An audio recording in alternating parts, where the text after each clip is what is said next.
Јас сум Марко, имам 35 години и работам како доставувач во Скопје веќе 5 години.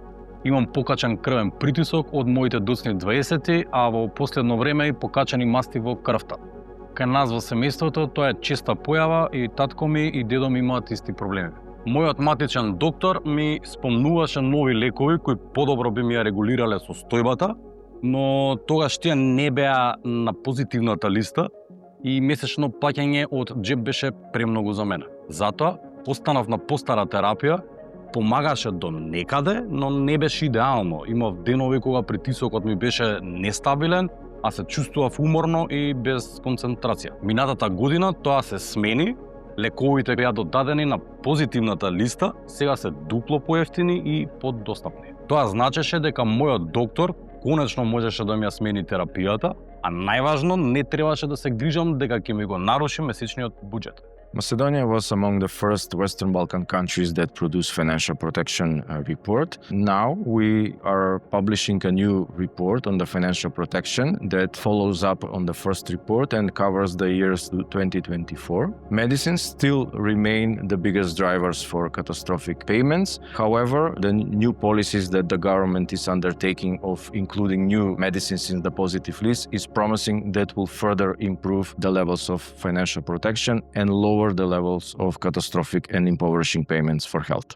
Презентацијата на овој извештај беше многу важен настан, бидејќи сватив дека една од причините за состојбите во здравството и поврзани со здравството е ниското финансирање. А вториот заклучок што го понесов од тоа е дека посебен финансиски терет набавката на лекови, односно лековите во Македонија, каде што сме во врвот на земјите во Европа, каде што граѓаните од сопствен џеб ги плаќаат лекарствата. После десетина години за прв пат се направи проширување на позитивната листа со 9 генерики, тоа се над 70 брендови кои се регистрира и се зголеми буџетот за позитивната листа за околу 5 милиони евра во тековната година. Не се придржуваат генерално, ако е многу недостапен финансиски за него, секогаш прашањето е дали е на позитивна листа и затоа сметам дека треба проширувањето на позитивна листа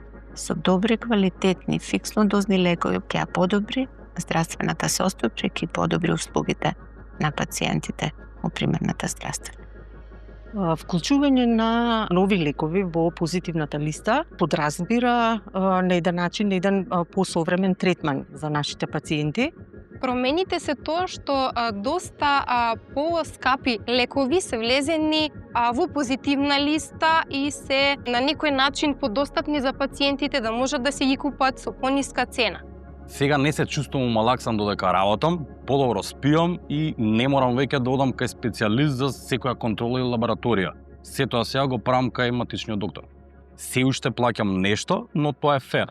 Можам да си го дозволам, а најважно конечно сум на терапија што навистина ми одговара. Тоа менува многу.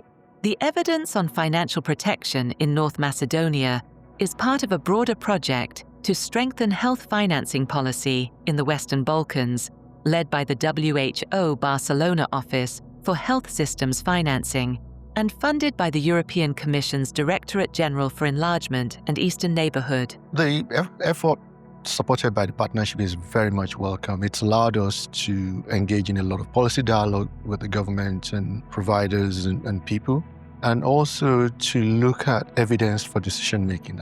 Can people afford to pay for healthcare? This is the question we've been asking in Albania, Bosnia and Herzegovina, Montenegro, North Macedonia, Serbia, and Kosovo. They all rely quite heavily on out-of-pocket payments to finance their health systems. This heavy reliance on out-of-pocket payments leads to financial hardship as well as unmet need for many households. Working closely with country experts, our analysis has found that financial hardship in the Western Balkans is largely driven by spending on outpatient medicines and mainly affects people with low incomes and older people. For example, catastrophic health spending affects 1 in 4 of the poorest households in Bosnia and Herzegovina, 1 in 5 households with unemployed people in Montenegro, and 1 in 5 households with pensioners in Serbia.